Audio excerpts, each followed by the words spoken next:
afternoon and welcome to another episode of the Journeyman podcast in association with Switchbox TV.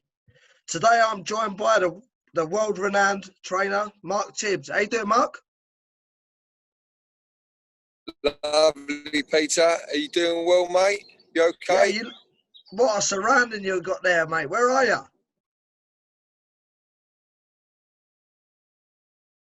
Peter, I've come away with and some other friends. We've come away for a couple of days and we're doing some fishing. We're in Norfolk. Oh, it looks beautiful, mate. It looks beautiful. Lovely. It's really lovely. It's really lovely. Right, good to hear from you, Peter. I ain't spoke to you for a few years now. You've been all right? Yeah, all good, Mark. All good. Just busy trying to get my points across and get my points out there and for the people to listen to. And go on, mate. While you're here, sorry, mate, I didn't mean to interrupt you. I want to thank you for a few years back doing the connection with the MGM Jim and myself and Billy Joe Saunders and my dad. Yeah, you've done a good connection. We got 2 good victories over there with them. So thank you very much, Peter. You are the can man.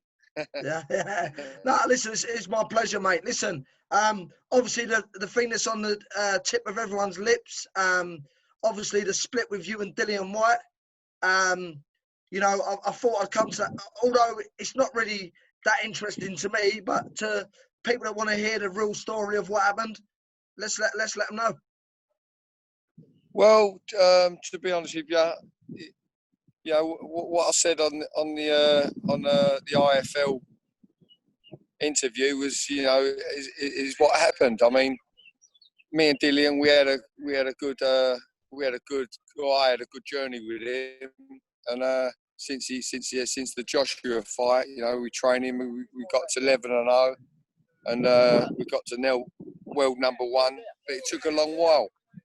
It took a long while, hard work, and I slugged my way up to Loughborough and back for 3 or 4 years, and we all worked hard, worked together. We had a good team. Eamon, Dillian himself, of course, Simon Evans, and Jay and Greg. We all had a good team, and I had a good journey. But it was a little bit disappointing for me that I got the news from the lawyer sacking me, so to speak. But listen, I got good memories, and we had a good team, but it was what it was. Yeah. So I mean, I remember you. Obviously, you was a fighter. Great record: 22 wins, 2 losses. Obviously, the fighter's the boss, but it's the only job that the fighter's not the boss in any walk of life with boxing. I think the same is with a trainer. The same is with a trainer. And the problem with a trainer is there's no contract. So if a fighter wants to get rid of you, you're gone. Do you think there should be? To be honest with you, Pete, I'm getting you a little bit. I've got a bit of interference here, but what it was, I mean, Dillian walked into West Ham Boxing Club,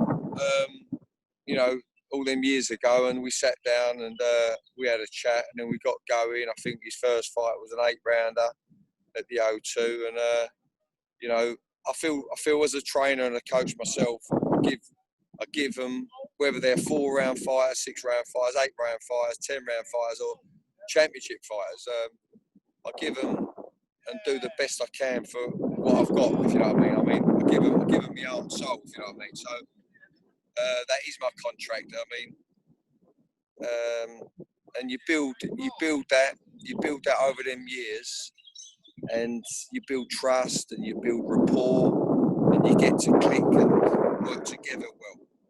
You know what I mean? When the battles are hard and the odds are against us, we battle through them times and turn corners and come out victorious. So I went through all that with Dillian, and it is disappointing, and it was disappointing the way it was for me anyway, the way it ended. But just before the big stuff, we worked hard to get there, and it's just took it away. And if there was a contract in place, it'd be different. But I'm confident in my work and what I deliver. So I thought that was good enough. But we'll live and learn.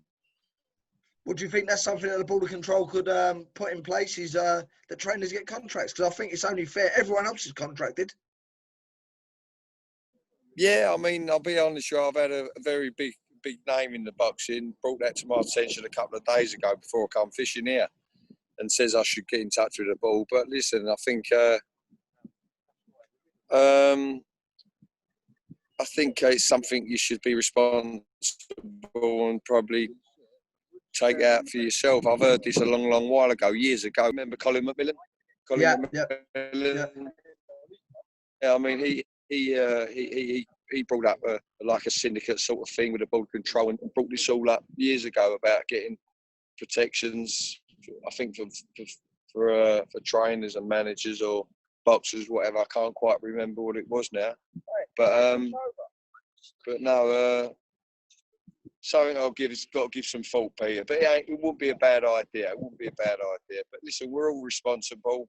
We can all put things in place, and we've all got to learn a lesson from our past, I guess.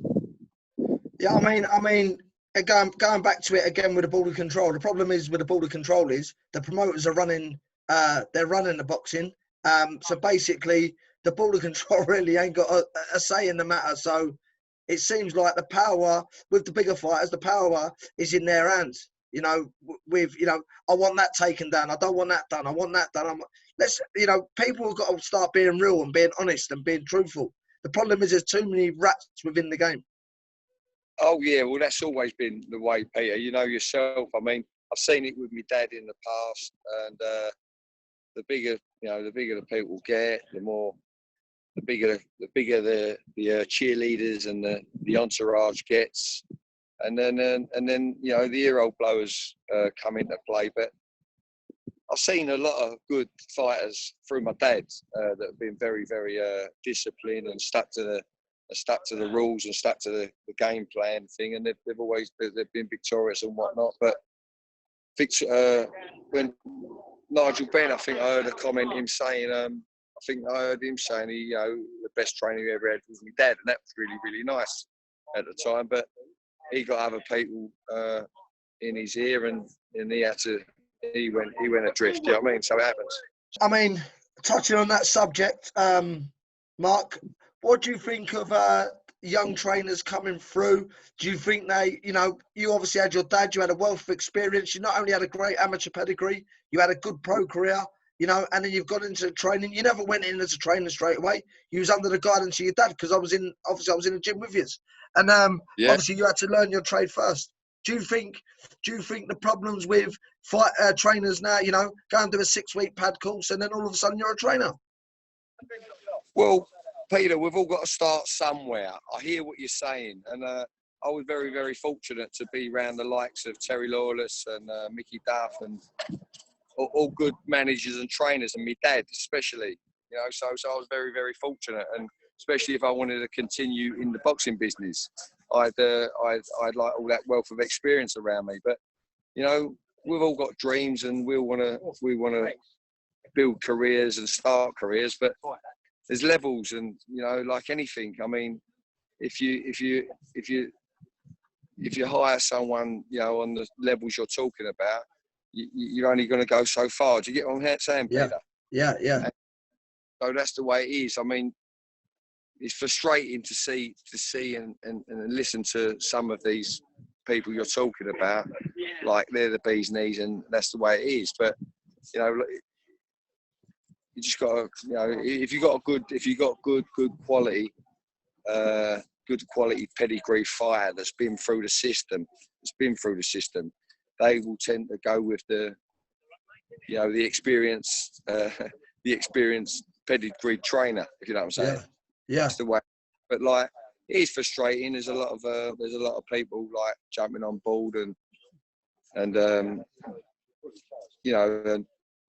think they can just get a certificate and become I'm saying, I know what you're saying, but I mean, Mark, I had more trainers than JD Sports, but half of the trainers I had was out of Primark, and that's the truth of it, So obviously I was privileged to be trained by your dad, and certain things your dad said to me, and when you speak to a proper boxing man, it makes sense what they're saying to you. But then you get other people you speak to, and they confuse you. Yeah, yeah, 100%. I mean, to be honest with you, I mean, because I've been around my dad all my life in the boxing business and whatnot, but when I listen, he don't say too much, but he don't have to. But when he talks, it's like it blitzes everything.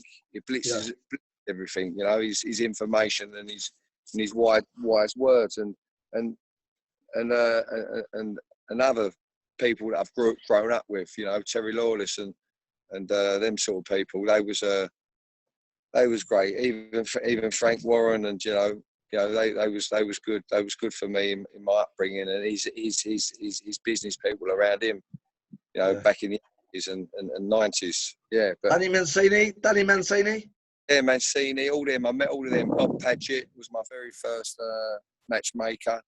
Ernie Fossey, all them sort of people. Freddie King. There's a lot of names out there, but it's just thinking them now. You've put me on the spot. Yeah, but Bob Paget used to be at the Emery Cooper, didn't he? Well, I met Bob Paget. I remember him. He took me into there was a sports shop on the Waterloo Bridge. Now was it Ampro? Ampro, yeah. And I remember him taking me over there to get my first bit of kit. Funnily enough, he introduced me to a guy on a flower stall, and he was the great train robber. So all them little things. Yeah. I forget his name. What was his name, Peter? Ronnie something, wasn't it? Ronnie something, yeah. So, yeah. But he introduced me to him. It wasn't Ronnie Knight, was it? No, it weren't Ronnie Knight. I met him though. It wasn't him. Yeah. But, it was nice. All them little stories I remember. He took me into Ampros. He got me my first pair of shorts. Bob Paget and Ernie Fossey was a character. He was good. Yeah, and then Freddie King. Remember him? There was another guy over there with Freddie King, but. I was over at the Thomas & Becket years ago. I had my best years as a pro was at Thomas & Becket. I had a good time over there, and but no, I'm very, very lucky. I take it for granted, but I'm very lucky to have been around my father if I want to continue in the boxing business. You know what I mean? Yeah. So obviously now, what's the stage moving forward, training wise? There's a rumour. I don't know whether it's true. But there's a rumour, you know me, Mark. I'm not one for talking, but say again, mate. I said there's a rumour. I don't know if it's true, but I've heard it through a good source. You might be going to do a bit of work with Tyson Fury. Well, that's the first I've heard. Yeah. No, Tyson done wonderful, didn't he? In his last fight. I mean. I'll be honest, we expected. I myself and most of us never expected to be him to do such an offensive job on a big puncher. But when you look at Wilder, it was the obvious thing to do. If you had the mindset and the intelligence of Tyson Fury, and well done to him, big up to him. He's done a brilliant job, and I think he'll do it again. Yeah. What was the father and son relationship like as a fighter? My one personally. Yeah, your one personally. It was to be honest with you, Peter. It didn't work. Me and my dad, to tell the truth, it didn't work. He had his best interests at heart, but he was very, very disciplined. My dad, he was very disciplined, and I think he had a lot of fighters around him at the time, and I think he was extra hard on me. Didn't want to give me didn't want to look like he was doing me any favours, but it was what it was. I know he had his best interests at heart, and yeah, it was what it was. I mean, but we had some good times. We had some good times, and I've learned everything from my dad. So I can't. But me and my dad personally, I mean. I think I had a fight at Dagenham once. It was a good fight against a guy, Felix something. Felix from West London, not bad fight. I think we got a draw that night, but it was a tight fight. But it was funny, and we laugh about it now. But from the first round, he was racking me in the corner, racking me and pointing at me. Like I took it personal. You know what I mean? I already had my hands full, but now I got my father want to up me. Do you know what I mean? But it's funny now. But no, of course, he was. We worked together. We worked together really, really well as a father and son trainer. We do. I must admit, we get it right all the time. All the time we get it right and we click. You know what I mean? But it wasn't that bad as a fighter trainer relationship. But you know, Did you live under the same roof? what's that? At the time Did we you? did, yeah. Yeah, that's probably now you've found as a trainer and the trainers working together. You know, you Yeah. got living different lives, didn't you? You know. Of course, you're absolutely right, Pete. I mean, you know yourself. What you've just said there. Living under the same roof, it was difficult because he was on me, like in the morning, on me, and it hacked me, you know, because I've got my own brain, and I like to think for myself, you know. I like to make my own decisions, but then as soon as people make decisions for me, it throws me, and I'm defensive. Do you know what I mean? In my nature, it throws me and I'm defensive. They might be right. They might be right. They might be right, and they probably are right 100% of the time, but it's still not their decision. I mean, it's still not my decision, it's theirs. You know what I mean? I want to make so yeah, that's well done for bringing that up, Peter. Yeah, no, I can understand because I bet you used to say, I'm going to go out now. And they go, no, you're not going out. You've got to do this tomorrow. You know, it's only natural. He wanted the best for you. Yeah, I never, you know, I'll be honest with you, I was very, very disciplined, but I played the game as a pro. I would never cheated. I never cheated. But what done my head in was my dad knocking on my bedroom door at 6 o'clock in the morning, reminding me I've got to run. So it done me head in. And but it's funny now when I think back now. But yeah, so. That's it. No, listen, I absolutely. I took a year out when I was 24 years old. I says to myself, I'm going to take a year out. But I told everyone I quit boxing, but I wanted to take a year out. I wanted people to give me room so I could breathe. And then wanted to find my feet and that. And I've told people before, like 1 year I turned into 10 years, 10 years, and it flew like that, like a flash.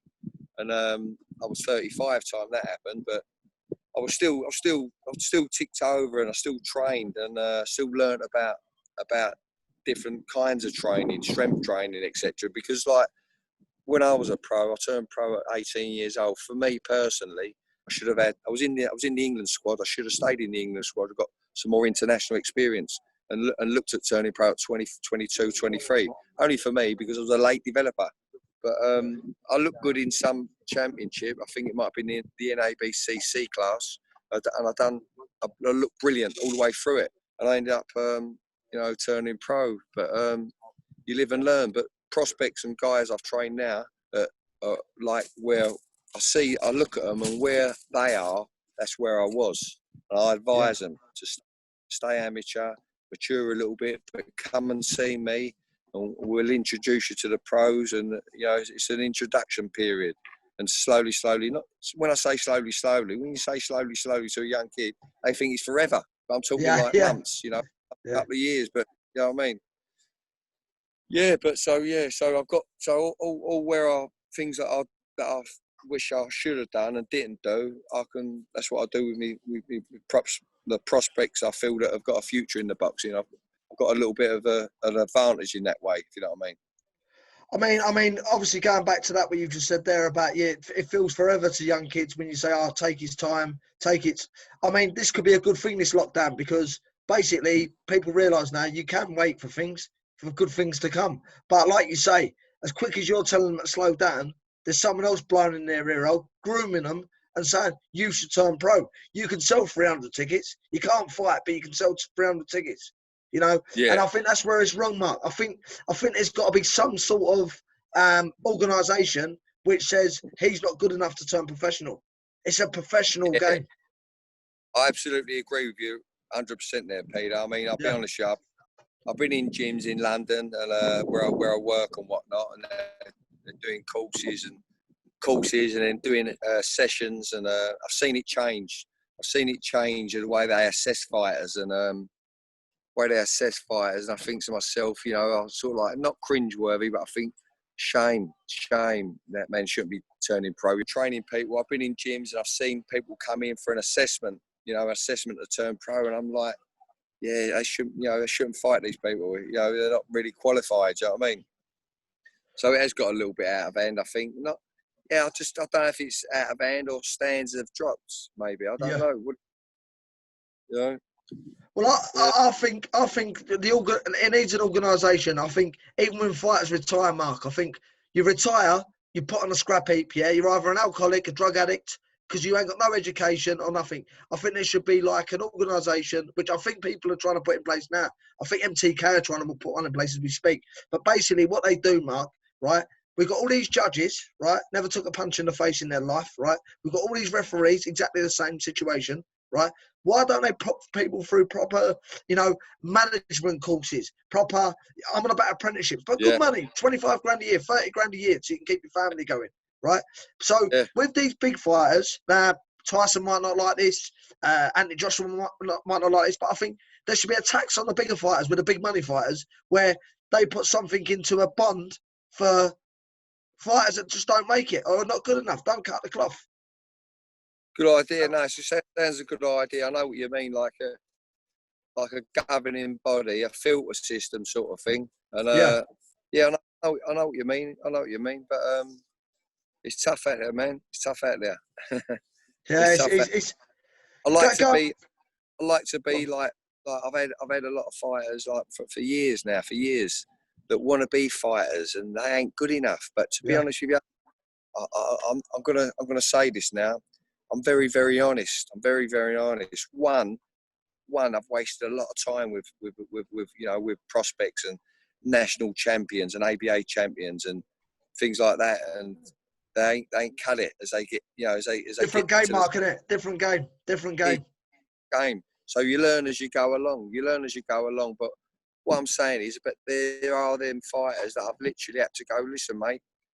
You've got to stick to your job, your day job, and stick to your day job. It's, you ain't going to make a living out of being a fighter. Yeah. You know what I mean? I'm honest that way. I mean, I'm very honest that way. And, I've got that honesty from mixing with real people and people being honest with myself personally. You know what I mean? Well, you look at it, Mark. What you get, 98% of people probably don't make no money out of boxing. You probably get 2% of people that make money out of boxing. We got British champions, Mark, that are on their asses. Yeah, mate.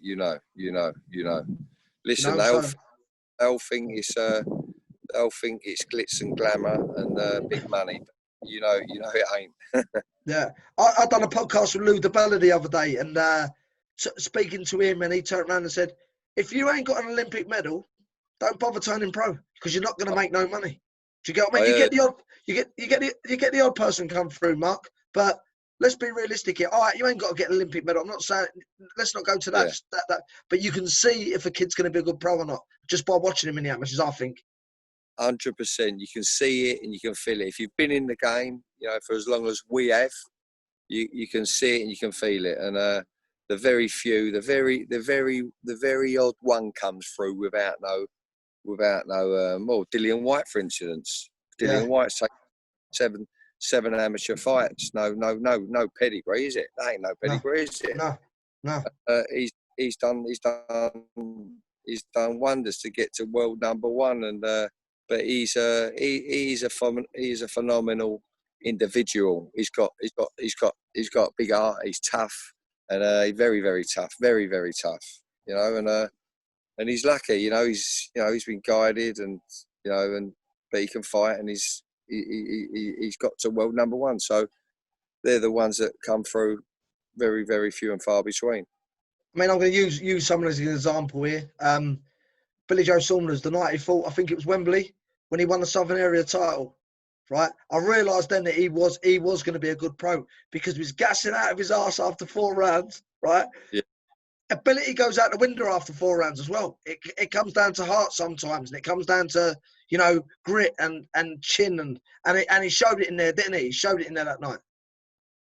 Well, Billy Joe Saunders, mate, he's like, I don't think he's ever in his whole life, like, he's the most phenomenal grafter ever. He's listen, regardless of the split between my father and himself, loyal. He's very, very, very loyal. Yeah. Very loyal. Loyalist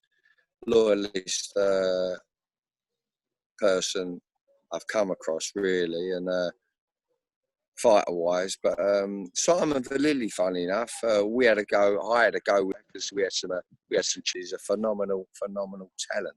He knew what fighters were going to do, what punches they were going to throw, where they were going to go in that ring. He knew before they knew, if you know what I mean. That's what it was.